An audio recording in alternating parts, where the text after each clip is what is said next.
पर्वतीय वन कहाँ पे पाए जाते हैं भाई? ये पाए जाते हैं हाई एलिवेशन एरियाज के ऊपर। हाई एलिवेशन एरियाज यानी कि ऊंचे स्थानों पर पाए जाते हैं। ऊंचे स्थानों पर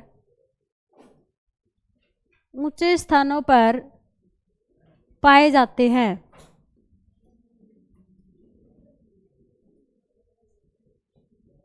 या आप बोल सकते हो पर्वतीय ढलानों के ऊपर, पर्वतीय ढलानों पर पाए जाते हैं। यहाँ पे रेनफॉल कैसी होती है भाई? तो पर्वतों के ऊपर रेनफॉल कैसी होती है भाई? हाई रेनफॉल होती है। ठीक है, यहाँ पे हाई रेनफॉल होती है, अधिक वर्षा इन नक्षत्रों के अंदर होती है। अगर हम बात करें टेम्परेचर की, तो पर्वतीय वनों का जो आसपास का क्षेत्र है वहाँ पे टेम्परेचर क्या होता है? लो होता है, कम होता है। बारिश ज़्यादा होती है, टेम्परेचर कम होता है। क्यों? क्योंकि जैसे जैसे हाइट बढ़ती है वैसे वैसे टेम्परेचर में वेरिएशन आएगा, यानी कि टेम्परेचर कम होता जाएगा। और जैसे जैसे टेम्परेचर कम होगा और हाइट बढ़ेगी वैसे वैसे यहाँ पे जो मतलब वृक्ष पाए जाते हैं इनकी प्रजातियों के अंदर डिफरेंस आता जाएगा। तो इस चीज़ को भी नोट करेंगे। यहाँ पे क्या होगा भाई? जैसे जैसे हाइट क्या होगी? बढ़ेगी। हाइट क्या होगी? बढ़ेगी। हाइट बढ़ेगी तो क्या होगा? टेम्परेचर वेरिएशन आएगा। टेम्परेचर में वेरिएशन आएगा। टेम्परेचर में क्या आएगा? वेरिएशन आएगा। हाइट क्या होगी? बढ़ेगी तो तापमान में क्या आएगा भाई? अंतर आएगा। तापमान में क्या आएगा? अंतर आएगा। ज़्यादा होगा या कम होगा? टेम्परेचर ज़्यादा होगा या कम होगा? तो ध्यान रखिएगा, टेम्परेचर क्या होगा? कम होगा। मैंने आपको पहले भी बताया था कि पृथ्वी की, अगर हम इसके पृथ्वी के गर्भ की बात करें, पृथ्वी के अंदर की बात करें, तो जैसे जैसे गहराई बढ़ती है वैसे वैसे टेम्परेचर भी बढ़ता है। लेकिन अगर हम बात करें वायुमंडल की, वायुमंडल में क्या होता है भाई? जैसे जैसे हाइट बढ़ती है वैसे वैसे तापमान में कमी आती है। 165 मीटर की हाइट इंक्रीज होने पर, अगर हाइट में 165 मीटर की जो है बढ़ोतरी होती है तो इसके इक्वल क्या होगा? टेम्परेचर में 1 डिग्री का क्या आएगा? वेरिएशन आएगा, यानी कि 1 डिग्री टेम्परेचर कम हो जाएगा। पर 165 मीटर की हाइट पे तापमान में 1 डिग्री का अंतर आ जाता है। तो यहाँ पे क्या, हाइट बढ़ेगी, टेम्परेचर में वेरिएशन आएगा, और टेम्परेचर वेरिएशन और हाइट की वजह से क्या होगा? वनों के प्रकारों में, यानी कि इनकी प्रजातियों में, वनों की प्रजाति में अंतर आएगा।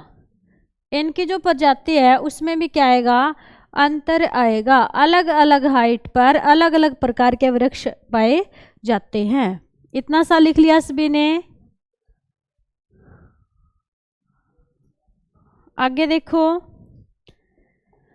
अगर हम बात करें 0 से लगभग 2000 मीटर की हाइट की, 0 से 2000 मीटर की हाइट पे कौन कौन से वृक्ष पाए जाते हैं, कैसे वन यहाँ पे पाए जाएंगे? तो 0 से 2000 मीटर की जो हाइट है ना, इस हाइट के ऊपर आपको एक तो सदाबहार वन पाए जाते हैं। कौन से वन है? सदाबहार वन यहाँ पे पाए जाते हैं।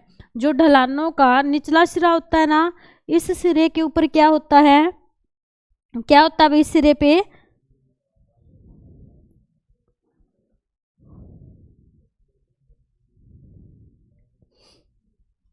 हाँ, क्या होगा इस सिरे के ऊपर? सदाबहार वन पाए जाएंगे। सदाबहार के साथ साथ कौन से वृक्ष यहाँ पे मिलेंगे? सदाबहार के साथ साथ कौन से वन यहाँ पे पाए जाते हैं?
होगी वीडियो ये तो खराब है। सेल डाउन हो गया, सेल डाउन। पड़े थे इधर सेल तो अभी नोटिस किया या पहले से हो गया था? अभी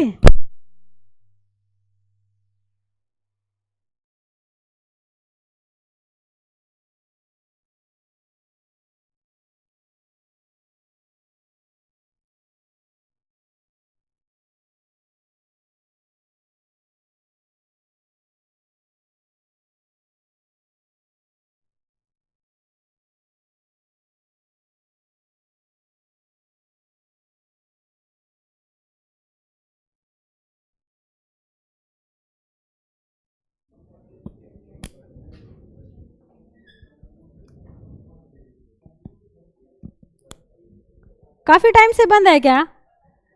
पहले तो ऑन थी। चलो एक बार मैं रिवाइज करवा देती हूँ, अगर वो इसकी दिक्कत होगी तो वो आ जाएगी उसमें।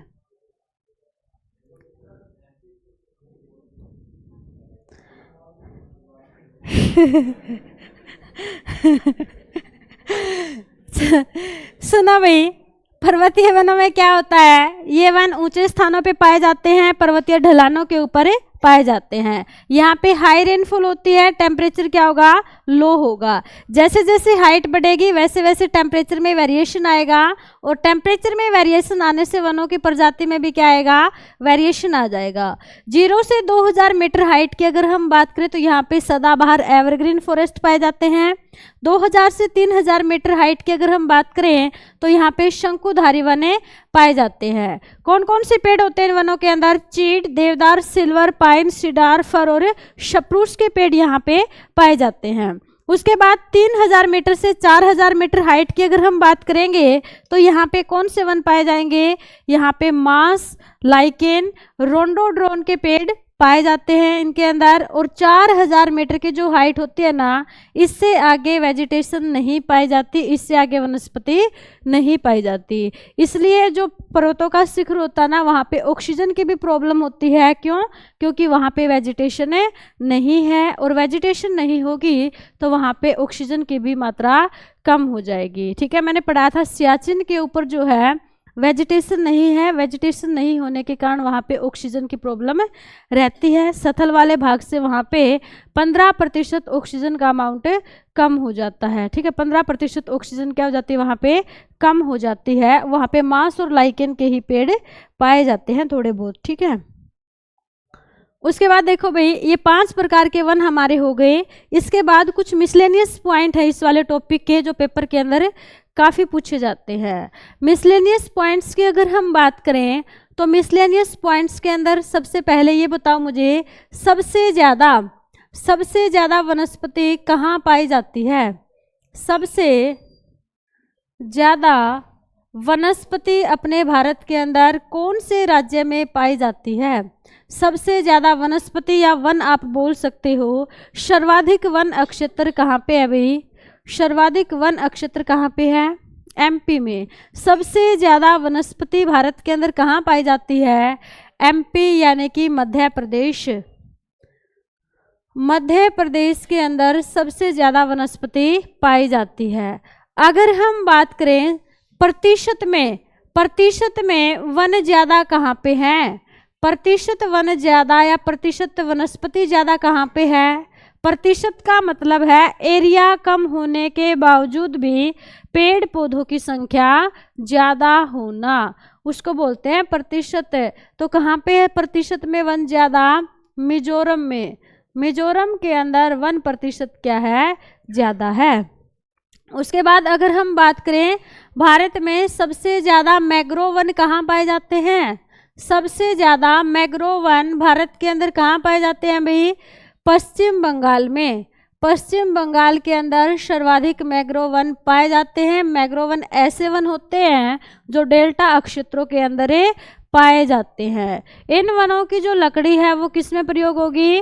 नाव बनाने में लकड़ी का इस्तेमाल किया जाता है, क्योंकि इन प्लांट्स की जो लकड़ी होती है ना, वो पानी से खराब नहीं होती। उसके बाद अगर आपसे पूछ ले भारत में सबसे ज़्यादा सदाबहार वन है, भारत में सबसे ज़्यादा सदाबहार वन कहाँ पाए जाते हैं? सदाबहार वन ज़्यादा कहाँ पाए जाते हैं भाई? अंडमान निकोबार में। अंडमान निकोबार में सदाबहार वन ज़्यादा पाए जाते हैं। अगर स्टेट की बात करें तो स्टेट में कहाँ पाए जाते हैं सर्वाधिक वन है? हाँ, केरल के अंदर। अगर बात करें राज्य की, राज्य में केरल राज्य के अंदर सबसे ज़्यादा सदाबहार वन पाए जाते हैं। राज्य की अगर हम बात करें तो राज्य के अंदर केरल में, और ऑल ओवर इंडिया की अगर हम बात करें तो सर्वाधिक सदाबहार वन कहाँ पाए जाते हैं भाई? अंडमान निकोबार के अंदर सबसे ज़्यादा सदाबहार वन पाए जाते हैं। ये मैं आपको कंप्लीट पढ़ा चुकी हूँ। सदाबहार वन ये हमेशा हरे भरे रहते हैं, इनकी हाइट ज़्यादा होती है, यहाँ पे रेनफॉल ज़्यादा होती है। उसके बाद देखो भारत के अंदर वन अक्षेत्रफल कितना है? भारत के अंदर वन अक्षेत्रफल कितना है भाई? 7,83,668 किलोमीटर स्क्वायर है। 7,83,668 किलोमीटर स्क्वायर जो एरिया है ना, ये वनों का एरिया है अपने भारत के अंदर। और ये जो एरिया है ना, ये 32,87,263 किलोमीटर स्क्वायर का 21.08% है। ठीक है, कितने परसेंट है ये टोटल भूमि का? ये टोटल भूमि का 21.08% है। ठीक है, और ये क्या है भाई? ये है actual forest area. Actual forest area है, actual forest area. Forest area कितना है फिर? फॉरेस्ट एरिया कितने परसेंट है? फॉरेस्ट एरिया 23% है भाई। कितने परसेंट है? 23% फॉरेस्ट एरिया है। और एक्चुअल फॉरेस्ट एरिया कितना है? 21.08 करोड़। देखो क्या होता है ये एक्चुअल फॉरेस्ट और फॉरेस्ट एरिया। मान लो ये टोटल भूमि है जो कि 7,83,668 किलोमीटर स्क्वायर है, और ये वन क्षेत्र को दी गई है भाई। ठीक है, अब देखो इसके कुछ हिस्से पे क्या है? कुछ हिस्से के ऊपर प्लांटेशन है। कुछ हिस्से पे क्या है भाई? कुछ हिस्से के ऊपर प्लांटेशन है और कुछ हिस्सा खाली पड़ा है। कुछ हिस्सा खाली पड़ा है और कुछ के ऊपर प्लांटेशन है। जितने हिस्से के ऊपर प्लांटेशन है वो कहलाएगा actual forest area. Actual forest area. और ये सारा क्या कहलाएगा? ये सारा कहलाएगा forest area. Forest area.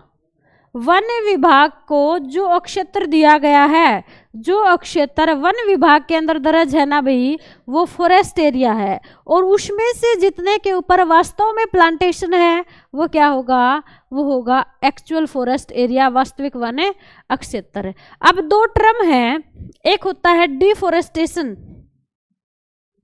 Reforestation. ठीक है, एक डिफॉरेस्टेशन भी होता है।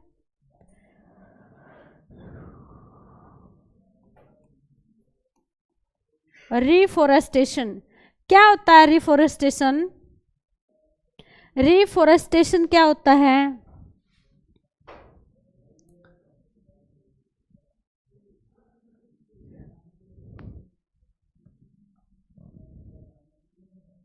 बताओ। ऐसा क्षेत्र जहां पहले वन थे अब नहीं है और वहां पे दोबारा से प्लांटेशन करवाए जाए।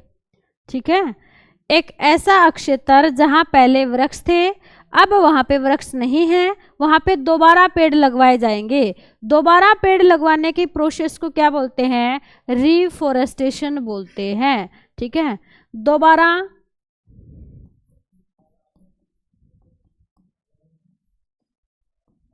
वन में पेड़ लगवाना, पेड़ लगाना क्या कहलाएगा भाई? रिफॉरेस्टेशन कहलाएगा। ठीक है, रिफॉरेस्टेशन कहलाएगा। एक होता है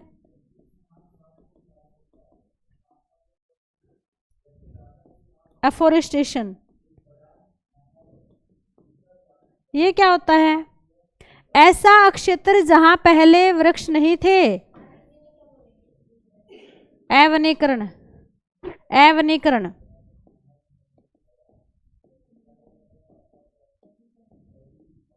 अवनीकरण, जहां पे पहले वन नहीं थे। ठीक है, ऐसा क्षेत्र जहां पहले वन नहीं थे, नहीं थे, बाद में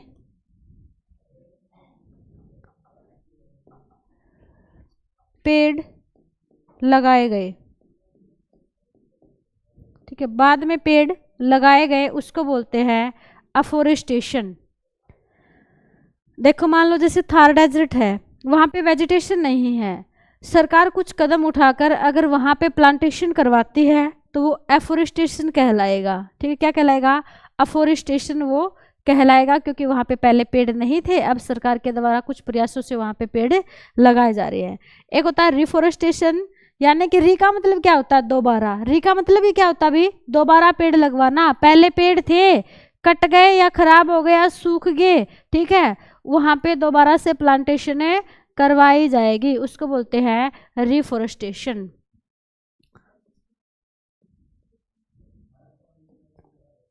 उसके बाद देखो कुछ क्वेश्चन पूछे जाते हैं, जैसे क्रिकेट का जो बल्ला होता है ना, क्रिकेट का जो बल्ला होता है कौन से पेड़ की लकड़ी से बनता है? क्रिकेट का बल्ला कौन से पेड़ की लकड़ी से बनता है?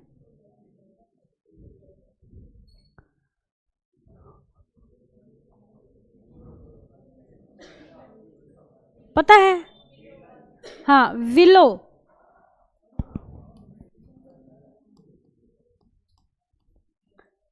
विलो वृक्ष की लकड़ी से।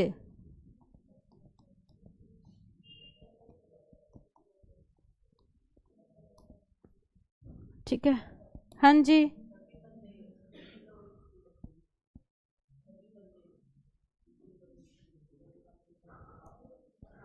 अब तू लेगा अगर 100 रुपए वाला, वो तेरे को विलो वृक्ष की लकड़ी का थोड़ा ना मिलेगा, शीशम का बना के दे देंगे तेरे को। ठीक है, ये जो लकड़ी होती है ना विलो वृक्ष की, ये देखने में ब्राउन कलर की होती है, मतलब लाइट ब्राउन, जिसको हम दूधिया कलर बोलते हैं, वैसा वैसा। ये ज़्यादा स्मूथ होती है, यानी कि चिकनी होती है। ठीक है, और हल्की होती है, लाइट वेट होती है। अब 100 रुपए वाला लेना है तो वो तेरे को शीशम का भी मिल जाएगा, नीम का भी मिल जाएगा। ठीक है, एक पेड़ होता है अभी तेंदू का पेड़, चुपचाप सुन लो, काम की बातें हैं। तेंदू का पेड़, इस पेड़ की पत्तियों से क्या बनता है? इस पेड़ की पत्तियों से क्या बनता है?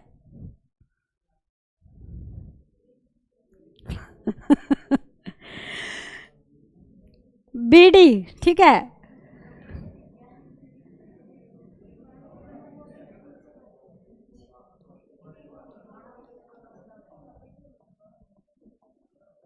ऊपर की जो कवरिंग होती है ना, ऊपर की जो कवरिंग होती है, किससे? तेंदू के पेड़ से भी बनती है सबसे ज्यादा। तो कहां पाया जाता है पेड़? है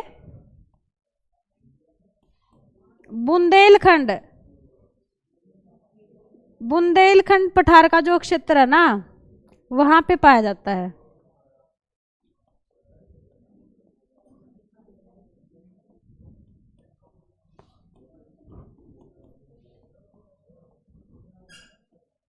एमपी और यूपी में। ठीक है, ये इस पेड़ की प्लांटेशन होती है वहां पे, इस पेड़ की वहां पे प्लांटेशन होती है। ठीक है, उसके बाद एक पलास का वृक्ष होता है, पलास का पेड़। पलास का पेड़, क्या खास बात है भाई? अमेजन जंगलों में सबसे ज्यादा पाया जाता है। अमेजन जंगलों के अंदर, अमेजन के जो जंगल है ना,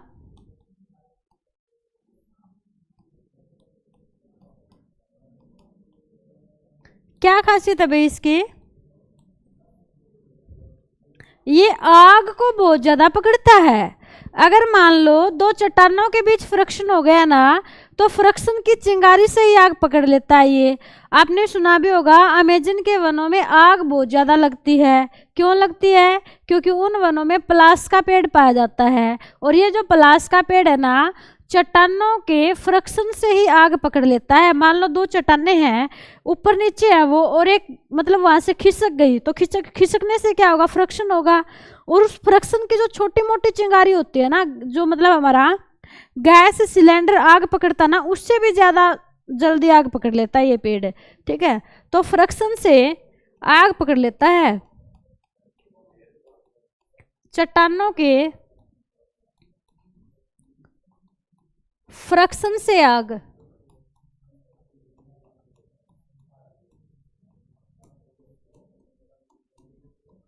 और सर्वाधिक कहाँ पाया जाता है? अभी अमेजन वनों के अंदर। अमेजन रिवर के आसपास जो वन है ना, उन वनों को कहा जाता है अमेजन वन। अमेजन नदी के पास का क्षेत्र है ये। लिख लिया इतना सा सभी ने?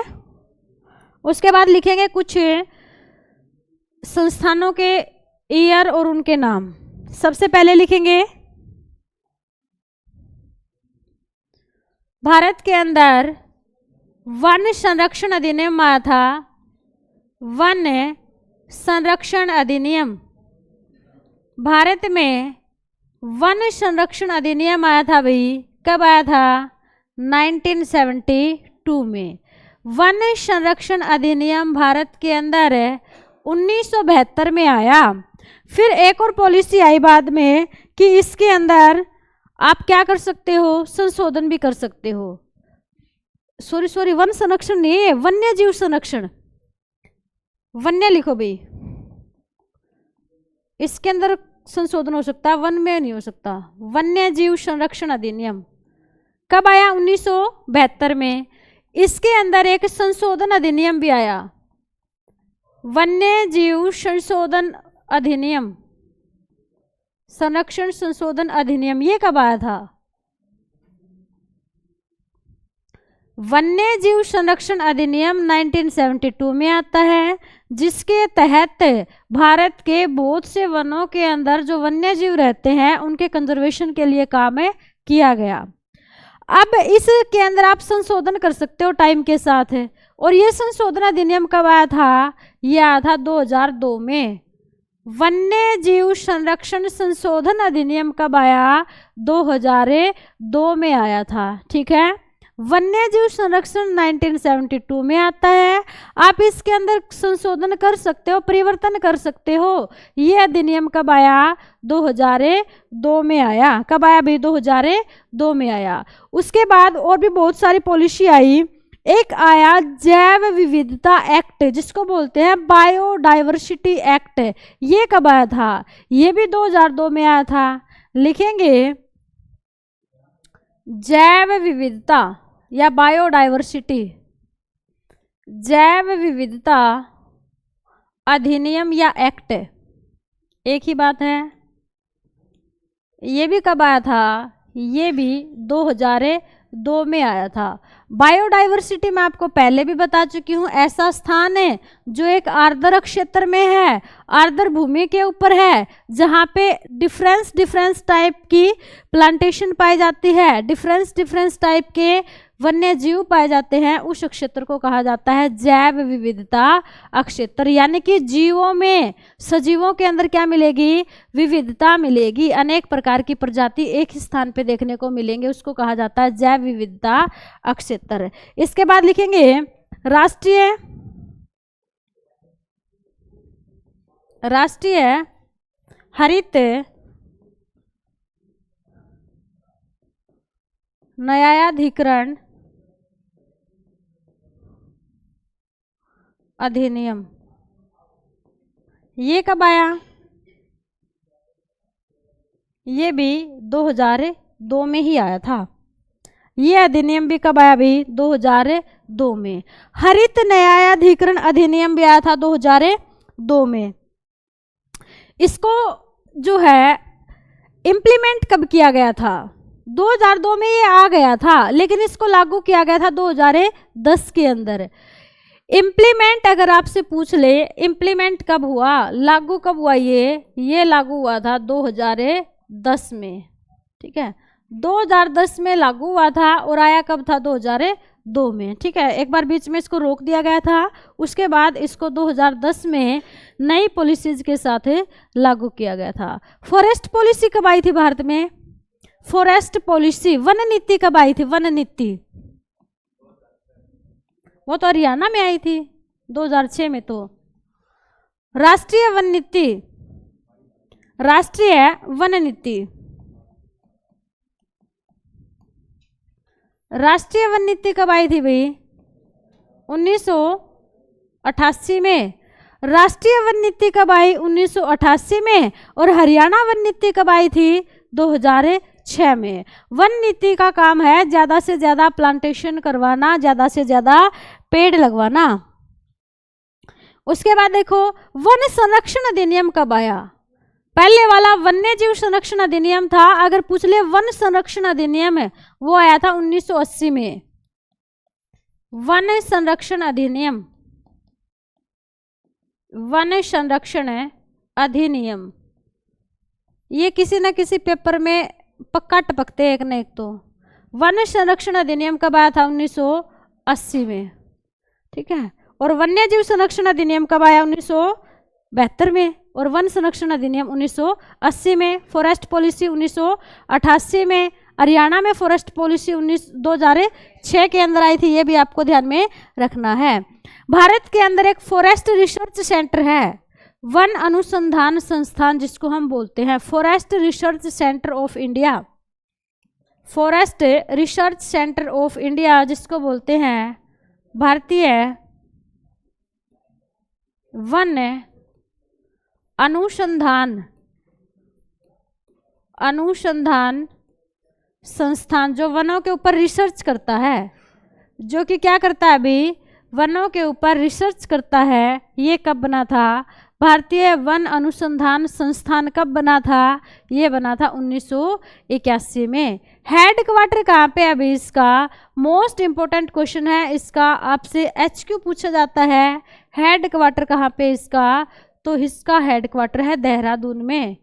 वन अनुसंधान संस्थान का जो हेड क्वार्टर है वो कहाँ पे है, देहरादून के अंदर है। और देहरादून कहाँ पे है, कहाँ पे अभी, उत्तराखंड में।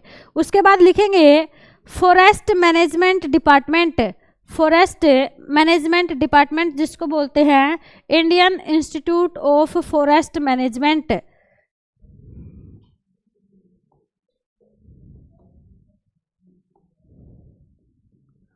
भारतीय वन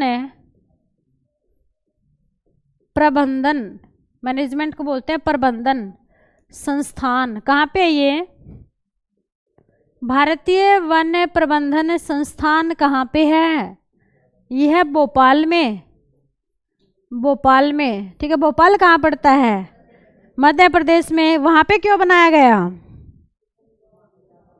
वहाँ पे क्या है, वन ज्यादा है।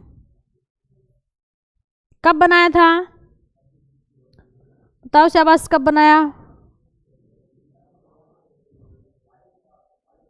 1982 में। लिखेंगे 1982, 1982 में भोपाल के अंदर।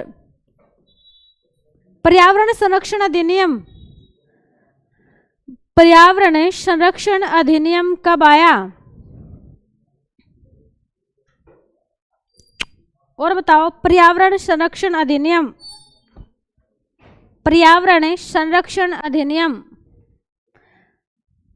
1900 पहले आया हुआ पेपरों में कई बार। पर्यावरण संरक्षण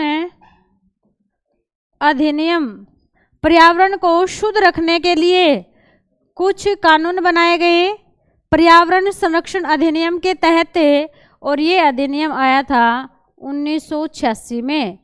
पर्यावरण संरक्षण अधिनियम पर्यावरण को शुद्ध रखने के लिए आया था और इसके तहत कुछ नियम और कानून बनाए गए थे 1986 में। एक है जल संरक्षण अधिनियम, जल संरक्षण अधिनियम, जल संरक्षण अधिनियम। ये कब आया था भाई? 1974 में। जल संरक्षण अधिनियम कब आया? 1974। पर्यावरण संरक्षण अधिनियम कब आया? 1986 में। एक और पूछा जाता है वायु प्रदूषण निवारण एवं नियंत्रण, वायु प्रदूषण निवारण एवं नियंत्रण अधिनियम, ये कब आया था? वायु प्रदूषण निवारण एवं नियंत्रण अधिनियम 1981। लिखेंगे वायु प्रदूषण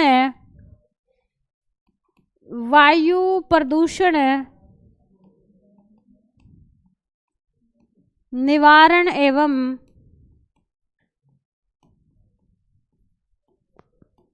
नियंत्रण अधिनियम।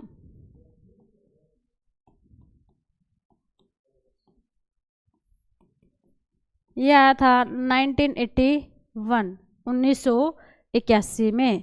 वायु प्रदूषण निवारण एवं नियंत्रण अधिनियम 1981 लिख लिए ये वाले सारे सभी ने। उसके बाद एक लिखेंगे गोविंद वल्लभ पंत राष्ट्रीय हिमालय पर्यावरण संस्थान, गोविंद वल्लभ पंत, गोविंद वल्लभ पंत राष्ट्रीय हिमालय पर्यावरण संरक्षण संस्थान।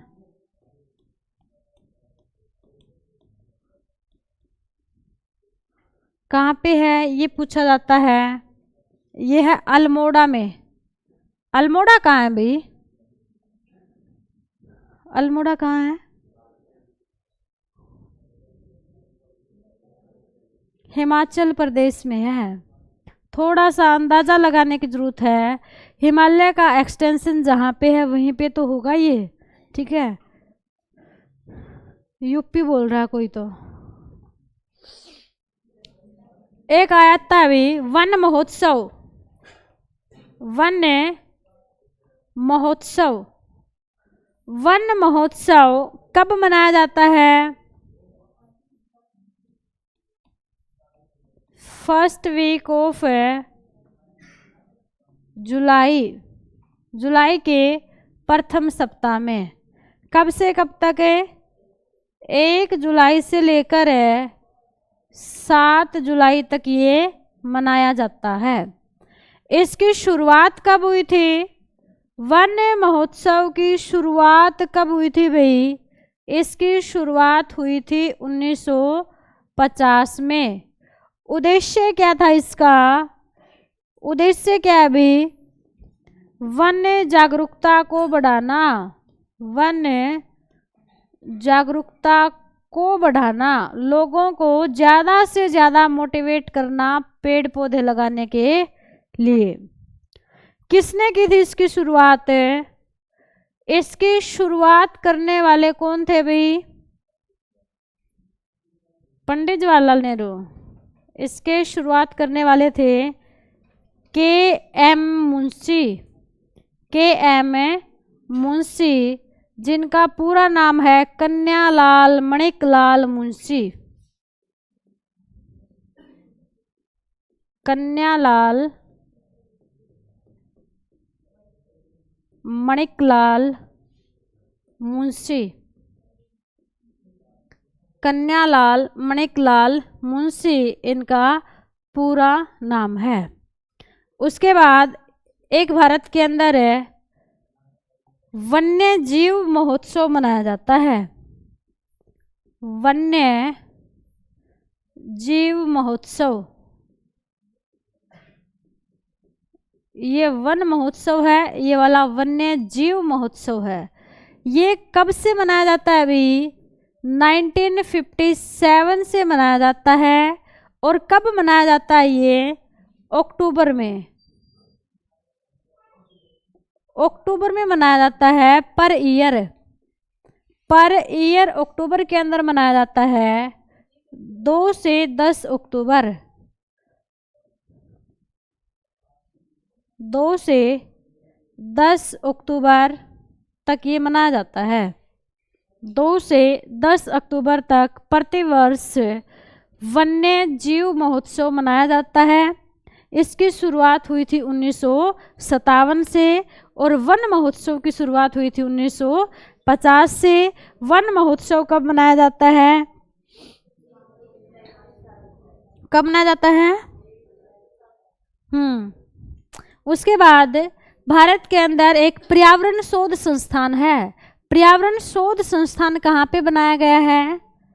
पर्यावरण शोध संस्थान, पर्यावरण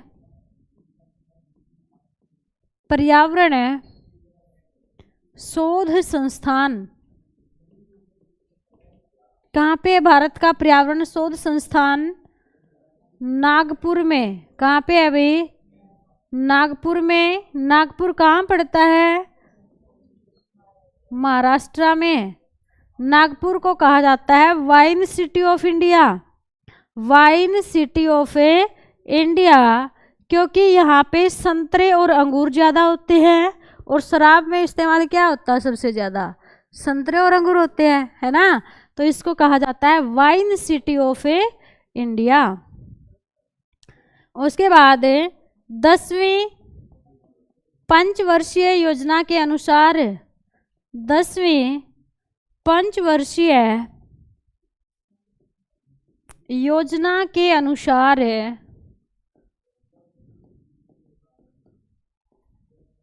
वन अक्षेत्र कितना होना चाहिए भी? वन अक्षेत्र कितना निर्धारित किया गया? 33%। भारत की कुल भूमि के 33% हिस्से के ऊपर प्लांटेशन होनी चाहिए। ये बात कब तय की गई? 10वीं पंचवर्षीय योजना के अंदर। ठीक है। पंचवर्षीय योजना कितने सालों के लिए अप्लाई होती है? 5 सालों के लिए। नाम में ही लिखा हुआ है पंचवर्षीय, तो कितने सालों के लिए अप्लाई होंगी? 5 सालों के लिए। पंचवर्षीय योजना की शुरुआत कब हुई थी? पंचवर्षीय योजना की शुरुआत कब हुई थी? 1951 में। अच्छा, वन रिपोर्ट कौन जारी करता है? वन रिपोर्ट कौन जारी करता है? कौन? वन विभाग। वन विभाग के अंदर तो इतने सारे डिपार्टमेंट पढ़ा दिए मैंने आपको, कोई स्पेशल डिपार्टमेंट? वन अनुसंधान संस्थान जारी करता है अभी, और प्रत्येक 2 साल में वन रिपोर्ट आती है। ठीक है। वन रिपोर्ट कितने साल बाद जारी होती है? तो प्रत्येक 2 साल बाद वन रिपोर्ट जारी होती है, और इसको जारी करने का काम कौन करेगा? भारतीय वन अनुसंधान संस्थान, जो देहरादून के अंदर जिसका हेडक्वार्टर है और जो 1981 के अंदर एस्टेब्लिश हुआ था, वो जारी करता है प्रत्येक 2 साल के बाद वन रिपोर्ट। ये सारे मिसलेनियस पॉइंट ना भी 1-2 बार जरूर पढ़ने हैं सभी ने, तब जाके याद होंगे। एक जैसे हैं, कन्फ्यूजन इनके अंदर ज़्यादा रहता है। हमारे क्लास का टाइम भी हो गया। ये सारे याद करने हैं भाई। ठीक है। वन महोत्सव कब मनाया जाता है? जुलाई में। कब मनाया जाता है? जुलाई में। वन्य जीव महोत्सव कब मनाया जाता है? अक्टूबर के अंदर। दोनों अलग अलग हैं, ये भी आपको ध्यान में रखने हैं।